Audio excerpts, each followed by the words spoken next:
Halo, perkenalkan nama saya Indah Permatasari, Fakultas Kesehatan Masyarakat dari kelas 4B, ingin memaparkan tentang bahaya dari COVID-19.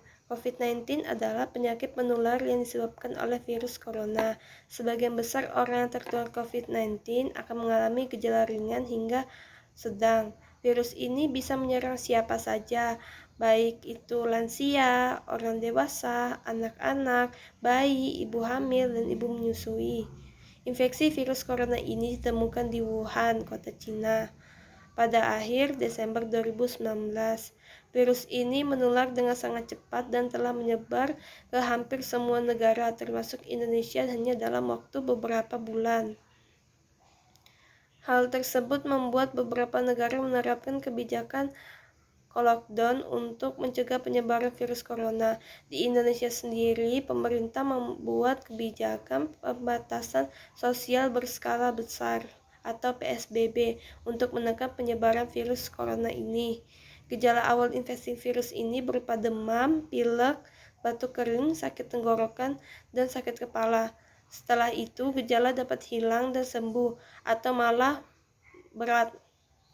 Penderita dengan gejala yang berat bisa mengalami demam tinggi, batuk berdahak bahkan berdarah, sesak nafas, dan nyeri dada, bahkan hingga kematian apabila tidak tertangani dengan baik.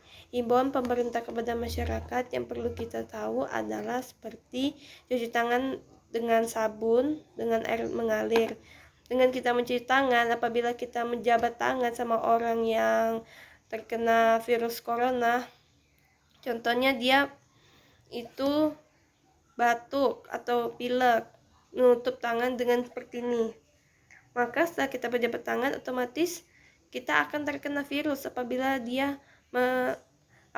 ia seseorang yang menderita COVID-19. Yang kedua, memakai masker. Memakai masker ini salah satu cara untuk menghindari droplet saat kita berbicara. Bagi yang sakit maupun tidak, ini wajib untuk kita pakai guna mencegah kuman atau bakteri dapat masuk melalui hidung dan mulut. Terus kita akan melakukan menjaga jarak dan larangan berkumpul lebih dari 5 orang.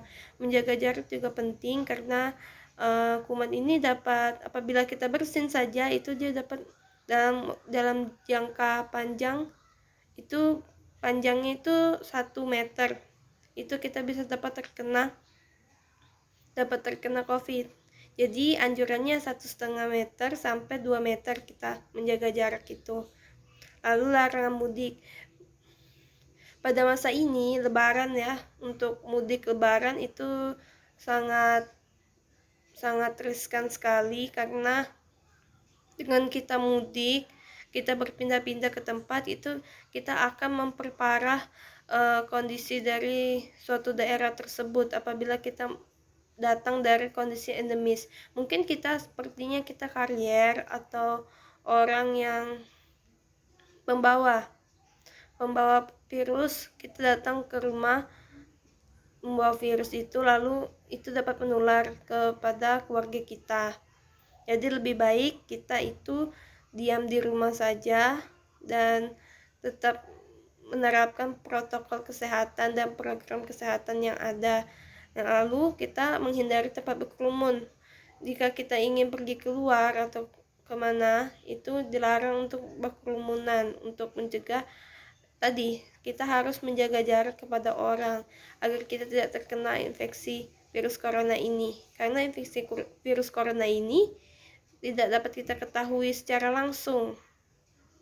Dia dapat langsung mengenai kita itu tanpa sebab yang jelas awalnya. Seperti kita misalnya contohnya demam. Biasanya yang seperti ini itu namanya orang yang OTG, dia hanya demam saja, tapi dikiranya malah hanya demam biasa. Ternyata dia malah bisa menjadi virus corona, salah satu ciri dari virus corona itu. Kisah-kisah yang dapat kita lihat itu banyak sekali di berita. Itu ada orang yang berhasil menciptakan ventilator untuk penderita COVID-19 yang mengalami sesak napas. Itu dikarenakan ventilator di rumah sakit itu makin menipis, makin tidak dapat digunakan karena banyak yang menggunakannya juga. Jadi terciptalah itu salah satu inovasinya.